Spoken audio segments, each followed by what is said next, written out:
Bonjour, aujourd'hui je vous présente la gemme Time of Day. Time of Day, c'est une gemme qui va nous aider à facilement travailler sur la partie heure, minute, seconde d'une date. En Ruby, je peux faire time.now et je récupère une date avec heure, minute, seconde. Mais c'est pas facile d'accéder à cette partie heure, minute, seconde entier. Je peux bien faire time.now.hour. Je récupère l'heure. Je pourrais faire pareil avec les minutes, min et les secondes. Mais je ne peux pas récupérer 11h28, 11 secondes.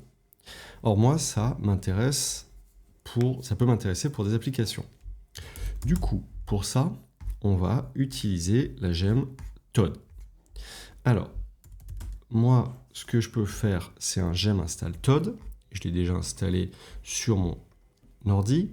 Si vous êtes dans un projet Rails, vous l'ajoutez à votre gemfile. En IRB, je vais faire require Todd. Comme ça, je vais pouvoir accéder à Todd. Donc, tout à l'heure, on a fait un time.now.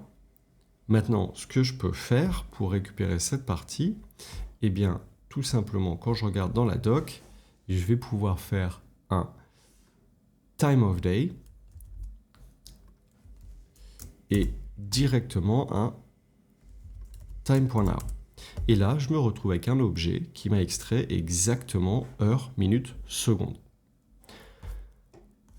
Cette gemme, elle va pouvoir nous permettre de reconstituer à partir d'un time.now, mais aussi à partir d'un new, des heures. Donc ici, si je teste celle-là, on voit que ça m'a reconstruit un objet avec 8h15, 30 secondes. Je peux aussi juste partir d'une string, par exemple 8 p.m., qui correspond à 20h. Et ça me donne directement un objet 20h. Donc je peux vraiment commencer à traiter des heures, minutes, secondes, beaucoup plus facilement. Qu'est-ce qu'elle va m'apporter d'autre aussi, qui est assez intéressant, c'est la comparaison entre deux objets Todd. L'idée, c'est typiquement ici, je vais comparer 8h et 9h. Donc, est-ce que 8h est avant 9h? Pour nous, ça paraît être une évidence. Mais typiquement, si je lui passe dynamiquement 2 heures, 2 moments de la journée, moi, ça me permet de comparer lequel moment est avant l'autre. Donc ici, on a 8 heures et bien avant 9 heures, donc on a true. L'autre élément qui va être intéressant, c'est le shift. Le shift va nous permettre de calculer combien il y a de secondes entre deux instants d'une journée, deux moments d'une journée.